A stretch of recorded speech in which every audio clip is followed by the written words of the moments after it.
How could Iran block the Strait of Hormuz? Why can't the US just take control of it? Welcome to Uninvited, the podcast that asks the question nobody bothers to ask. I'm Irene. As an outsider who came to the Western world as an adult, I often find myself confused by things everyone else seems to understand. To help me find the answers, I'm joined by my AI co-host, Dr. Wen.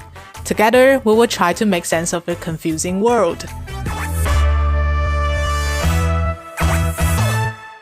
Dr. Wen, welcome to Uninvited. Thanks for having me. We're all feeling the pain at the gas pump right now. We know it's because Iran blocks the Strait of Hormuz. But how can they do that when the US military is the strongest in the world? Why can't the US just control it? It's easy to picture a blockade as a giant wall of ships or a physical checkpoint like a toll booth. But the Strait of Hormuz is different. Iran doesn't actually need to control the water. They just need to make it feel dangerous. Dangerous how? Think of it like this.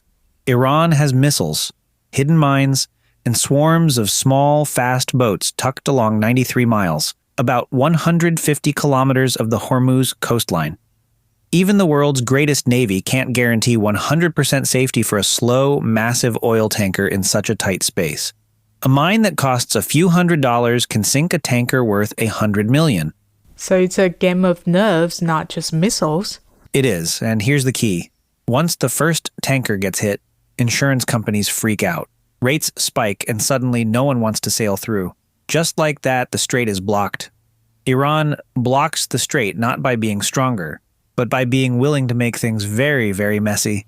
So nobody can guarantee the oil actually gets out safely. Exactly. To truly clear the strait, the US wouldn't just need a naval operation, they'd need a land war to destroy every missile site and boat shed along the coast. And nobody wants a land war that can last forever. Yes, especially after the Iraq and Afghanistan war. So the strait stays dangerous, not closed by force, closed by fear. Okay, that makes sense. But I've also seen videos of Israel's defense system. It's called like Iron Dome. And they look like a shield over the city. Why can't the US just like put a shield like this over the strait, sweep the mines, and escort the tankers through? Pop culture makes missile defense look like an invisible dome. But in reality, systems like the Iron Dome protect small, concentrated targets, like a city, an airport, or a military base. And obviously, the strait is not small. Yes, the Strait of Hormuz is massive. To create a shield over the entire shipping lane, you'd need dozens of warships running high-intensity sensors 24/7. And then there's the floor of the ocean. The floor? Naval mines sit on the seabed. Clearing them takes weeks. And while you're clearing one area, Iran can just drop new ones from a fishing boat at night. So you basically never finish. You never finish. It comes down to the brutal math. Protecting one ship is possible, but 20% of the world's oil flows through there. That's dozens of tankers every day. Escorting every single one would cost billions. The question isn't just, can we? It's, who's going to pay the bill? So the math is broken. But why does the world's most important oil routes pass right next to Iran? Why don't countries just dig another canal? Geography wasn't designed by a committee.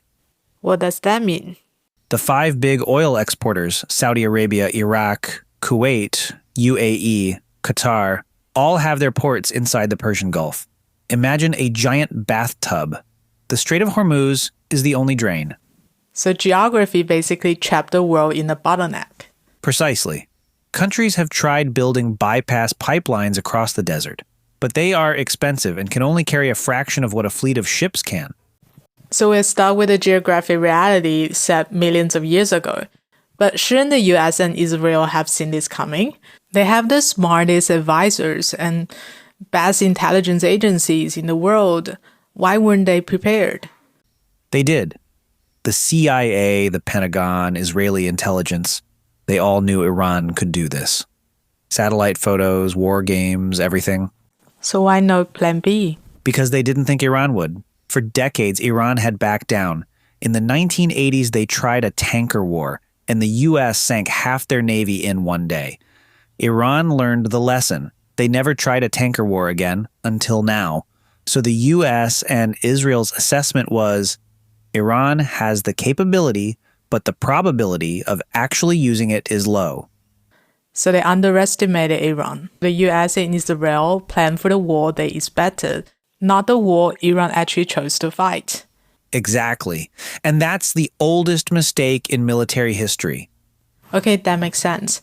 But Iran has been under heavy US sanctions for years. If they have this power over the Strait, why didn't they use it earlier? Why wait until now? 3 reasons. 1, the cost of blocking the strait went down. Iran saw the US pull out of Afghanistan and realized America will hit back, but it won't stay. No more land wars. Suddenly, the math changed. 2, Iran spent years preparing. Mines, drones, tunnels along the coast.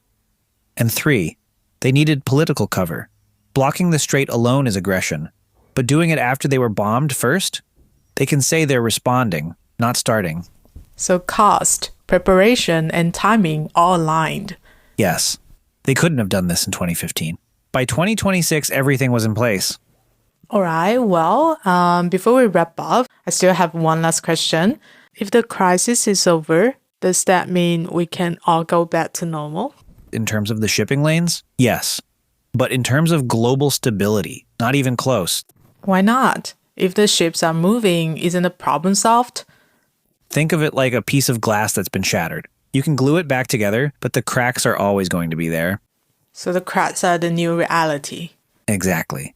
For decades, the world operated on an illusion of stability.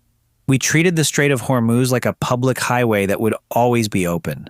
But Iran just proved they can press the pause button on the global economy whenever they want. So even if the gate is open today, everyone knows it can be slammed shut tomorrow. Right. That realization changes everything. Energy companies will look for different routes. Insurance rates will stay jittery. And military planners will have to assume that this geographic trap is a permanent threat, not a theoretical one. So the strait isn't just a waterway anymore, it's a weapon. Precisely.